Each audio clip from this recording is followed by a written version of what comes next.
The following program is video supplemental instruction. VSI is brought to you by the Teaching Center, UF's Learning Support Center, www.teachingcenter.ufl.edu. Problem 17 states a 6 kilogram particle moves to the right at 4 meters per second as shown. Its angular momentum in kilogram meter squared per second squared about 0.0 is blank. So, when you're doing these problems and there's no rotation, don't get intimidated, you can still figure out the angular momentum. You just want to go to our formula. For angular momentum is always L, lowercase l. L is equal to R cross P, where R is going to be the vector from your location to the point of rotation, and P is our momentum. So let's draw the picture and figure out what all that means. We have our 6 kilogram object. You know it's moving at 4 meters per second. Move that a little bit out of the way. And we have point O down here, which is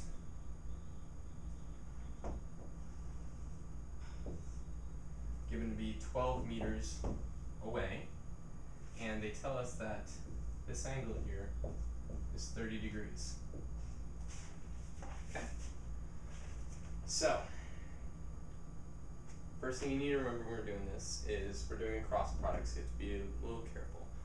Always be careful with the angles when you're doing cross products. Oftentimes they'll give you the angle that you can use, but maybe you necessarily shouldn't use, such in this situation.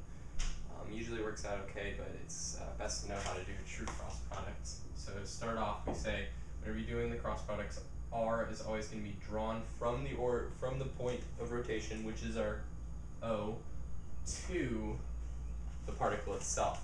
So this is our R vector. Now they gave us the length, I just wanted to show you the actual direction of it. Now this is our V vector, okay? So if we take our velocity and multiply it by our mass, P is just going to be equal to 4 times 6, which is just going to be 24 kilograms meters per second. And basically, anytime you have a momentum vector, it's going to point in the same direction as your velocity vector, because to get from a velocity vector to a momentum vector, you multiply by mass, which is a scalar value. Momentum vectors and velocity vectors of a particle are always going to point in the same direction. Now, when you're doing this, to do a true cross product, you have to bring the base of the vectors together. So, what that's going to look like is either you can shift this up and realize that, oh, this is our P equals 24, and this is our R vector. So what I did there was I basically shifted this guy up, or you can shift this guy down to where it looks like this, and you end up with the same exact shape. Now, that angle is not going to be 30 degrees, okay? That's actually going to be it's going to be 150 degrees, because what they told us was this angle is 30 degrees. So hopefully you can see that. What I'm saying is this is where our new vector is shifted, so we know this is 30 degrees, okay? So what we can say is, using our alternate interior angles, this is going to be 30 degrees. Okay? Anytime you have two vectors like this angle is always going to be the same as that angle. Okay? Furthermore, this angle is actually always the same as that angle, but we're concerned with the acute angles, not the obtuse angles. Now, supplemental angles tell us that if the two angles add up, or make a straight line, that they add up to 180 degrees. So if this is 30, then we can say that 180 degrees minus 30 degrees gives us 150 degrees. Okay, so I'm just going to make this look a little better, a little bit more clear.